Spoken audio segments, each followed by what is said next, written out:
Assistant General Secretary Abdul Qaramullah was given a life sentence for crimes including the shooting of 344 people. The same month, one of the party's leaders, Delwar Hussain Saidi, was given a death sentence. Rape and genocide were among his crimes. And in May, another Assistant General Secretary, Mohammed Kamarazuman, was also sentenced to death. The tribunal found that he tortured unarmed civilians. For more, let's cross live now to Manchester in the United Kingdom and speak to Ghulam Azam's son, Dr. Salman Al-Azami. Thank you for being with us. First, I want to get your reaction to today's verdict. Well, we are absolutely, heartened.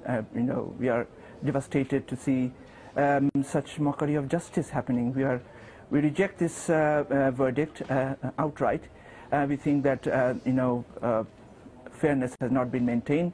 It is once again proved that it is a political show trial by a political party where they have not been able to prove any allegation against him, yet they came out with a guilty verdict. I mean, if just the chairman of the tribunal said that the prosecution has not been able to prove his direct involvement in the atrocities, but nevertheless they came out with a 90-year sentence. So it is very clear that this is a political judgment and not a fair trial. Have you managed to speak with your father either before this verdict or afterwards? No, I mean, as I'm living abroad, I'm not able to speak with him. Just my brother and my mother, they are able to see him once every fortnight for half an hour. So I've not been able to speak with him, for 1.5 years and since he has been arrested. Watching from afar, then, what do you think of the whole trial process? Has your father been fairly tried, do you think? Of course not. This is not a fair trial at all. I mean, if you see even the previous verdicts and this verdict, I mean, all these verdicts show that there is no relationship with the proceedings in the court, and the judgments are given on the basis of political motivation. I just want to give you one example from my father's case, on the count of number 5, where they said that he wrote a letter for one Mr. Sirumia to be killed. That letter was not provided as an evidence. So a judgment, he has been sentenced for 40 years on the basis of that letter, but that letter has not been given as an evidence, so that it proves that that letter doesn't exist. And even any relative of that individual has not been brought. So all the witnesses they brought are hearsay witnesses, no direct involvement. And the chairman did say that he was not directly involved. But yet they come up with this ridiculous judgment. Under Bangladeshi law, do you know if your father has any further recourse legally? Can he appeal this verdict? Yes, he can, and we will appeal. But we are concerned that the government has also, tried to interfere in the appeal system.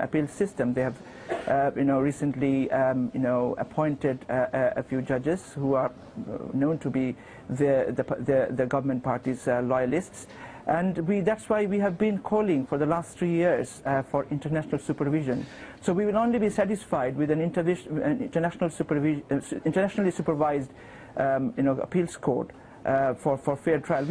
We don't fear this trial at all. I mean, if it is fair, we know that he will be proved not guilty. But we don't have any faith in the Bangladeshi legal system. In the hours before this verdict was read out, your father's supporters fought with police. What do you think his message would be to those supporters? Now, what would your message be to your father's supporters? Yes, I did tweet about this last night. Excuse me. And I've been saying that my father always renounced violence, and he's a peaceful man, and he deserves that peaceful protests are taking place. Now, you will understand in the Bangladesh situation that the government does not allow peaceful protests, and whenever there is protest, there is police, heavy-handed police attacks, and so that is that is what's happening. But we still call for calm, and we believe that inshallah, we believe that fair justice will be done to him in future. in whatever way. I mean, we call for the international community to help to ensure international supervision, but we call on the supporters to be calm and to be peaceful in their protests, and we call on the government to allow them to practice their legitimate right to protest. Dr. Salman Al-Azami, many thanks indeed for being with us here at Al Jazeera.